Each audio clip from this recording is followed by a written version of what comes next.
Hi YouTubers. A TD, Matty McGrath, he's from Tipperary, has come out with figures saying that there's 4,000 people that came into Ireland since January. It's now December. 4,000 people with no documents.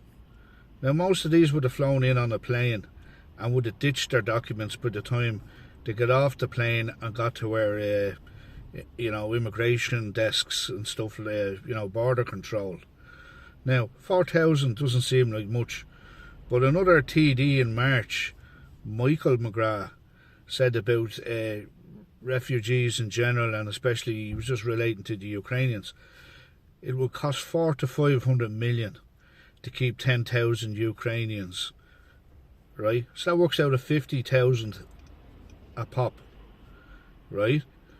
So if you've got 4,000 people coming in who know they've no chance, they're only economic migrants. I'm not bringing people looking for, I'm not bringing genuine asylum seekers into this, or Ukrainians fleeing war.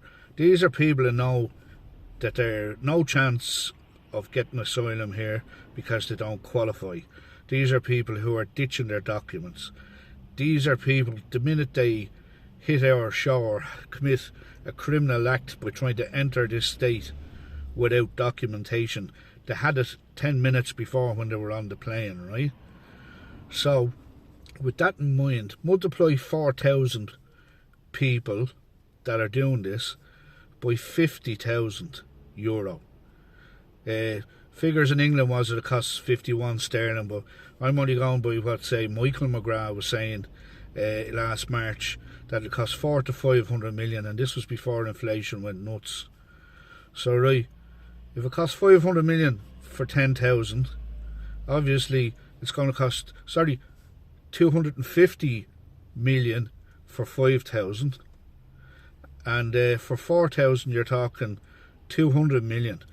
That's what's going to cost us a year, while we're finding out these people who ditched their documents.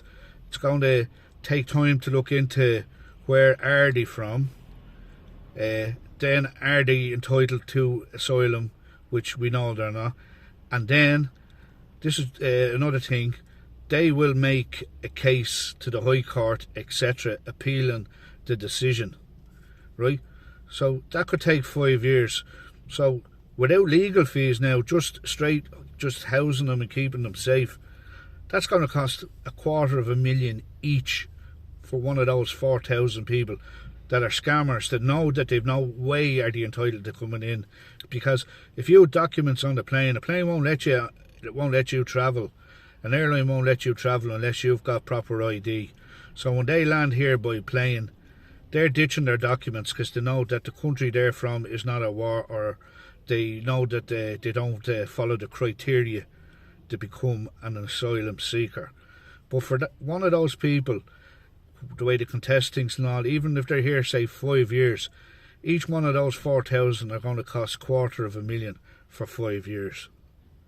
So I think it's time for the government to do a deal or bring in legislation that any airline coming into Ireland must provide not only the manifest of the people on the plane, but copies of the ID.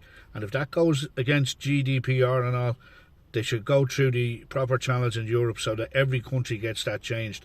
So that will mean then, because of the non-refoulement in the 1951 Refugee Convention, at the moment we can't send them back. But we can't send them back anyway because they've no documents. No plane will take them on the way back because they've no documents, So I think that loophole has to be stopped, and it's a very costly loophole, and it's also means that we have people who are non-ID, nobody knows who they are, they're not vetted, and they're coming into communities and all. We don't know if there's rapists or murderers or whatever else they're into. We don't know who they are, and communities all across Ireland have to put up with this when they just get dropped in batches into villages, towns and cities. So that has to be stopped. Thank you.